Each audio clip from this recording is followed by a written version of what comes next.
Hello, class. My name is Emma Welch, and for my art history project, I chose the art of Oceania. My essential question is, what is my personal response to the art of this movement? All right, so Oceania is in the South Pacific Ocean. It can also be regarded as a continent in some parts of the world. It consists of Australia, New Zealand, Polynesia, Melanesia, and Micronesia. I thought it would be really interesting to choose Oceania for my project because a lot of their pieces have a lot of cultural and religious meaning and value behind them. So I thought that that would be really interesting to research and learn about. So the first piece that I would like to show you guys is the Stone, dated around 1500 BCE. It is a stone sculpture. The artist is unknown, and it was created to symbolize the Valley. So this sculpture really makes me think about how a lot of the artists in Oceania during this time created sculptures and different art pieces to honor certain geographical areas in which they lived, such as the Valley. I think that when artists make a piece in regards to a location or a town or something, it really translates their value and respect to that area. Okay, so the next piece I'm going to show you guys is the Malangan figure. So these usually symbolize important subjects such as identity, kinship, gender, death, and the spirit world. There's a lot of common themes with the spirit world and these sort of arts. A lot of them symbolize different gods, different aspects of their religion, and things like that. So this is a wooden figure. The artist is unknown. It's made of mostly wood, vegetable fibers, pigment, and shells, and that sort of thing, made near Papua New Guinea on the New Ireland coast. So this sculpture really makes me think about how the people who created it really utilized all the materials that they have access to in Oceania and didn't just stay in the normal realm of art and really branched out and used whatever they had to create these really unique pieces. So I think that that's really, really cool. All right, so the next piece is the Morning Mask of Conch. So this one's a little different. This is a mask. It's actually made of human hair partly, um, but it's really used as a ritual prop, and a lot of people wore them to like funeral type rituals. I mean, they weren't really traditional funerals, but funeral like events. So dated before 1853 CE, artist is unknown. It's made of wood, human hair, bamboo, bark cloth, vegetable fiber, feathers, all that sort of thing. This was made in Melanesia.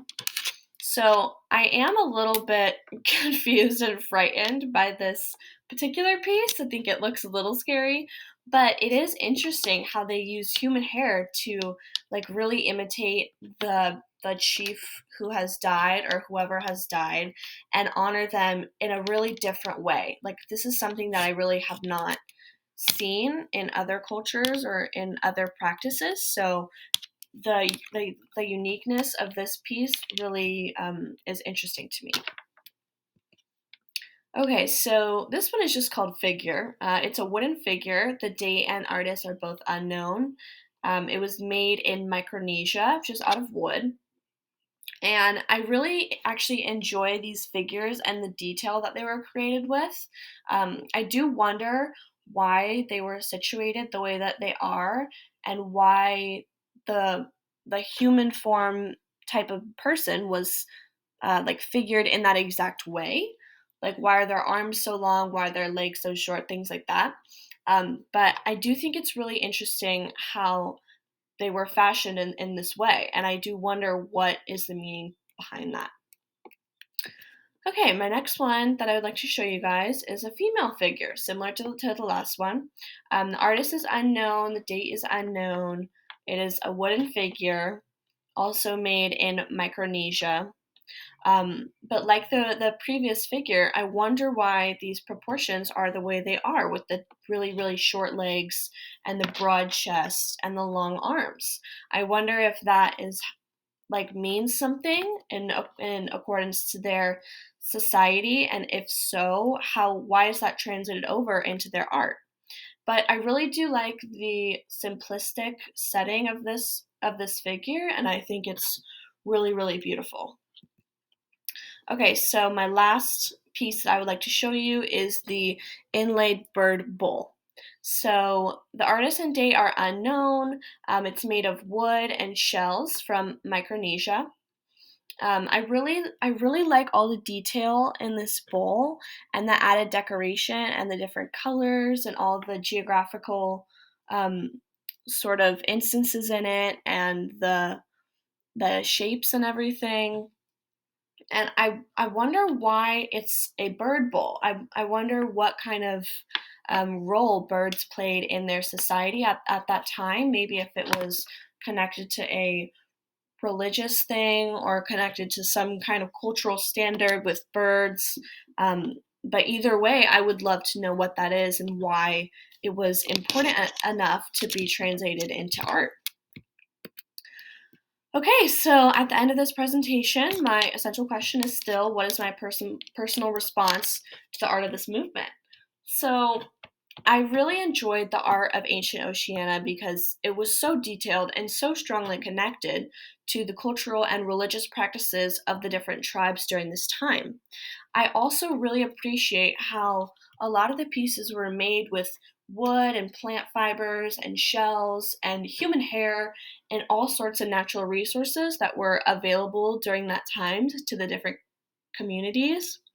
And I think that really shows how out of the box and how resourceful these people were, because nowadays you don't really see things like that with a bunch of art pieces made from natural materials. So I think that that's really, really cool. I also really appreciate the authenticity within these pieces and the significant meaning behind each and every one of them, because I don't think any of those go without specific meaning and specific significance behind every little detail about them. So I think that that's really, really amazing. Um, so all in all, my personal response is that I really enjoyed this art and I really enjoyed making this project. Thank you guys so much. I hope you enjoyed this presentation. Please let me know if anyone has any questions or comments.